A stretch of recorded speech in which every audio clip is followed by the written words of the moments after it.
Hello, Hi, everybody. everybody. Welcome to another episode of Did You Max Jump? 7 questions with Sandy and CMoore. We have an amazing guest today, but we don't actually introduce our guests. That's kind of our shtick. So our first question is always, who are you? Oh, wow. My name is Melissa. I'm a Libra. I'm 27 years old, born and raised in Toronto, and I play beach volleyball Oh, Who do you play beach volleyball for? for Team Canada. Hey, that's amazing.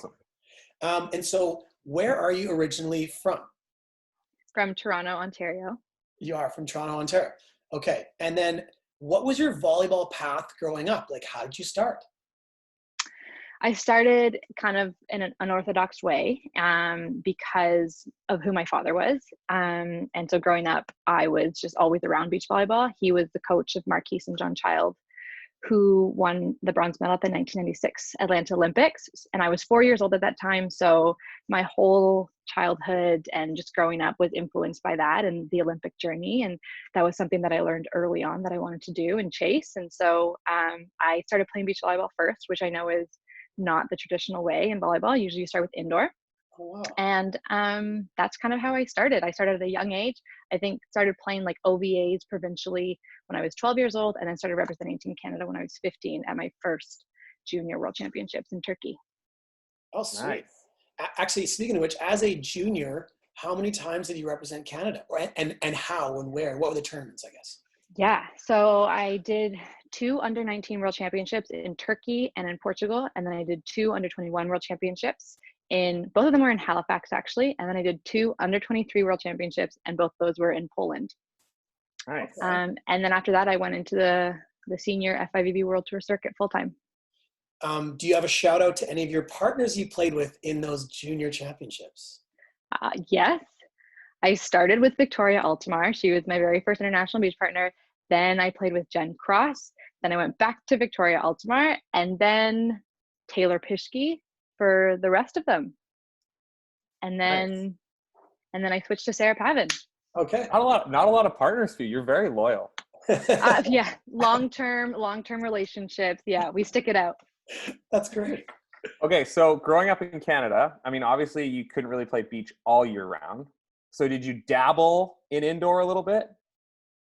I did, yeah. So I must have been in grade 10 when I started my first beach club scene. And that was mostly because of my beach partner, Victoria, and the girls that I was around on the beach scene. They were all part of this one club in Aurora. It was Aurora Storm back in Ontario. And that's kind of how I started. And then I was always the youngest one, so I always played a year up. And then once all of them got to grade 12, so their last year of club, I think it was 18 years, they all graduated, went to university. And I was kind of at a crossroads, and I was like, well, all my team is left. Do I join another team, or do I just try beach full time? So I did beach full time, which was a really hard decision for me to make because it was like still very new at the time, and I was by myself pretty much doing one-on-one sessions with the national team and provincial team that we had, which was very unstructured at the time. It was so early on. And it was a really tough year for me. So after that, going into university, I decided I wanted to play varsity because I wanted that team feeling again. And I just wanted to like find, the joy and the excitement of the game again. So then I went to York University and I played 4 years of varsity there. Best years of my life. I had the best moments. And then after that, in my 5th year, my final year, I decided to quit indoor, and then I pursued beach volleyball full time, and I haven't looked back. Awesome. No doubt. Who was your biggest influence growing up? Like, you can say inside volleyball and outside volleyball, I feel like. Yeah, I would have to, my dad, definitely. He just influenced me in so many ways, both inside volleyball and outside volleyball. And he never pushed me to be where I am, and he never pushed me to pick up the sport. He just kind of exposed me and presented me with all these opportunities. And it was really just me falling in love with the sport at an early age that got me going. But he was just such a bright, shining, guiding light throughout all of this. And to have someone so experienced in the sport like him by my side the whole time has made it so much more special, so much easier, so much more exciting, and more valuable in a way. I do owe a lot to him, and I sometimes I take for granted how lucky I am to have a resource like him on my side. And we definitely have had battles of like, he's my coach versus he's my dad, and I forget that I'm very fortunate to have him, but I don't think I'd be here without him. So is your mom okay with the fact that you're not a world-class ballet dancer? No. Oh. No, I'm kidding. She actually did try to put me in a tutu. I think I was like 3 or 4 years old, and it did not go well. I think I was like the most stubborn, and I had tantrums the whole entire class. It was like a 1-hour class, and the instructor was just like, I don't know what to do with this girl. She just won't do anything. I was just like pouting in my tutu, and that was the end of dance for me. I feel bad because I think I should have stuck it out a little bit more, because I'm not a very good dancer, and so I would have liked to learn how to dance. But I think she's pretty proud of me to where I've gotten beach volleyball for sure. Oh, I bet she is. So growing up, you have siblings, correct? Yes. Or sibling? I know your brother. Yeah. How competitive was your household? It was very competitive, mostly on my part. I was the youngest girl of 3 brothers growing up. And they were all very patient with me. I was extremely competitive, and I would throw a lot of tantrums. And whenever we would play board games, I wouldn't stop until I won. And sometimes I would cheat. Most of the time I would cheat in Monopoly and like all those sorts of games, because I just wanted to win so badly.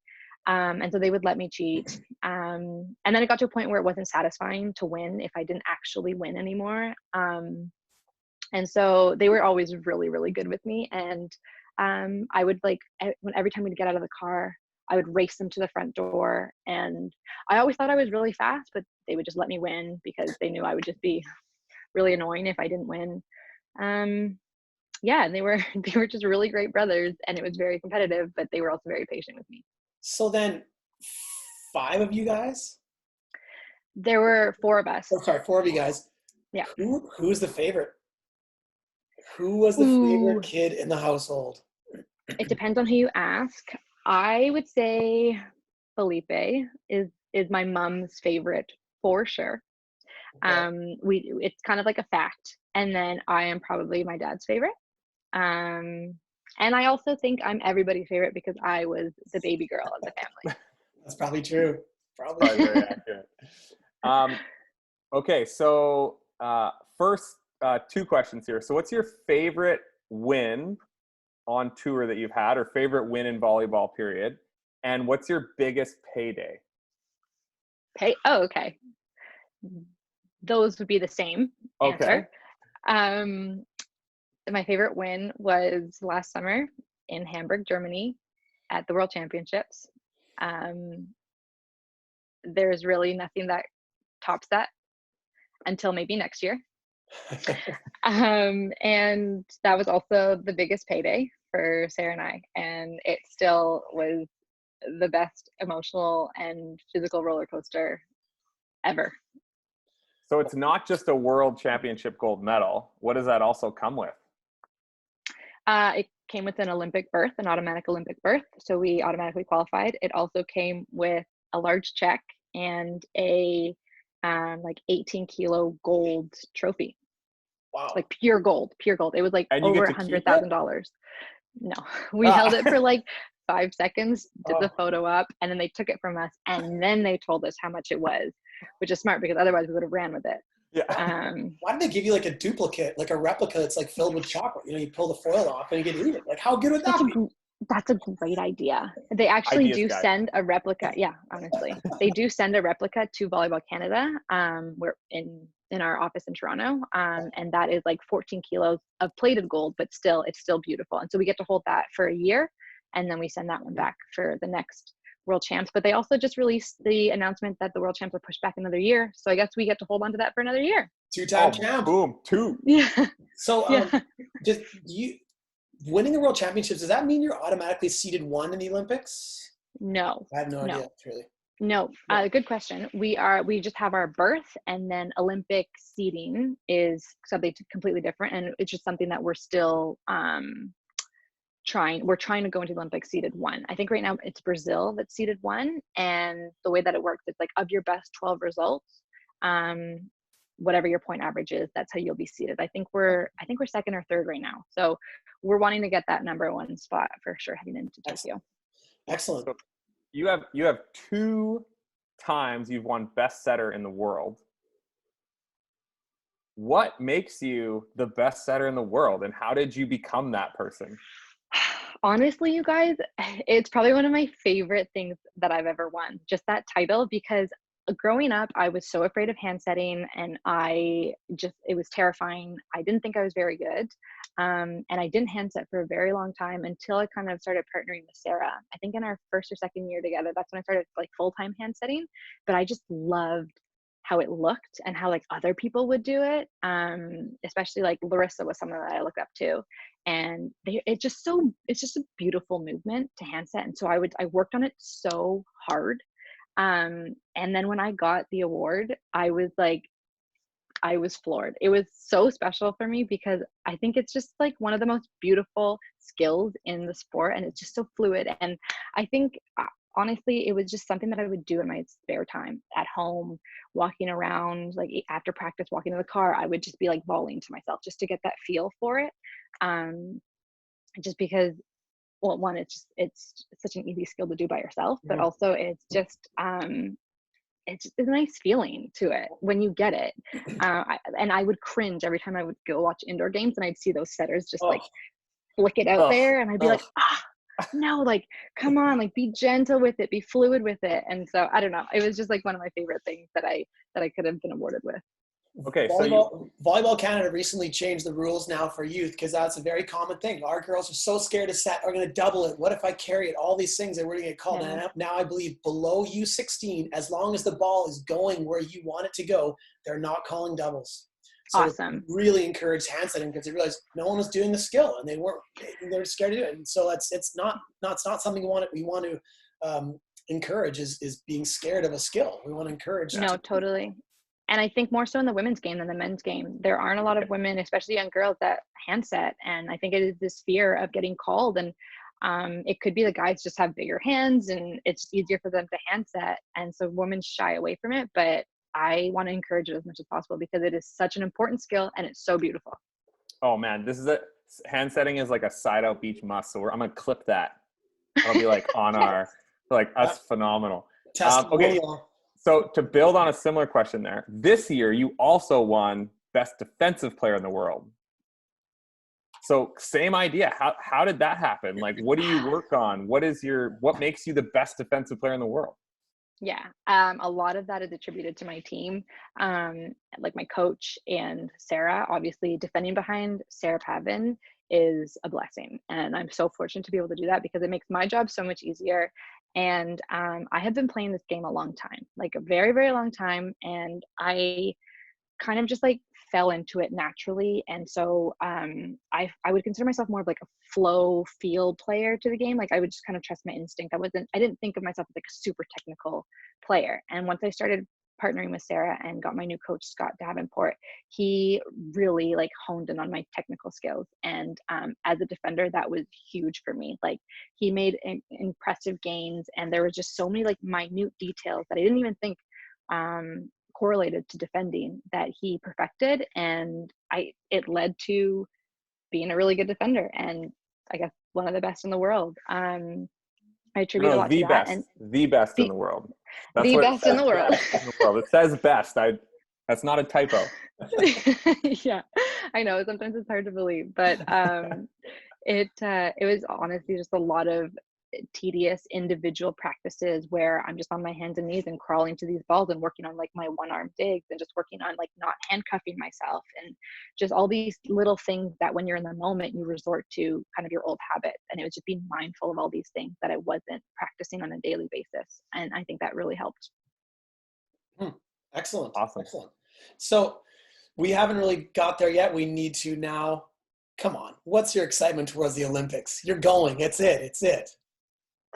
Definitely very excited. There was a moment there when it was a little iffy when it was being postponed and if Canada was going, but it's postponed to 2021, and we're going. And it's really the only thing that's keeping me sane and motivated while I'm stuck indoors and working out of my living room. Like the Tokyo 2021 Olympics is like the granddaddy. That is like what I'm looking forward to, and it wakes me up in the morning. So I'm very excited for it. Oh, that is so sweet. That is so excellent. We're excited for you. I mean, all of Canada that is involved with volleyball is so excited for you. We're just excited for Canada. Thank you. Yeah. I hope everyone's still just as excited once we come out of this. I know, like, I feel like the Olympics is going to be that much more special after, you know, the world comes out of this pandemic, and just we can finally celebrate athletic achievement and just like humanity again at this huge games. I think it's just going to be a wild, awesome celebration. Oh, absolutely. So after Rio, Sarah's in Rio, and she finishes up in Rio. Did she call you, or did you call her? She called me. Can you believe it? I know. I was so honored. It was like the perfect moment for me, and it was a no-brainer. Obviously, this is someone that I looked up to my whole life, and it was the biggest compliment. And I was also really touched that she saw something in me, that she felt that, you know, she could untap. Like, I had potential to be the best in the world with her, and I didn't want to let her down, and I wanted to see if I could like rise to the occasion, and I wanted to prove to myself and to her that I could. And it was just like the beginning of a beautiful thing. Awesome. Yeah, absolutely it is. And you guys have done very well. How long now have you guys been together for? This would have been our 4th season. So we would have completed a full quad together. And it's been an amazing quad. A little iffy at the end, you know, just another obstacle in the way to our ultimate goal. But we're excited for the day that we can reunite and get going again, full speed ahead to Tokyo. Awesome. So I only have one last question. And I know you're young when you came here to Vancouver, but you played the Vancouver Open. Yeah. How did you enjoy coming out here and playing that event?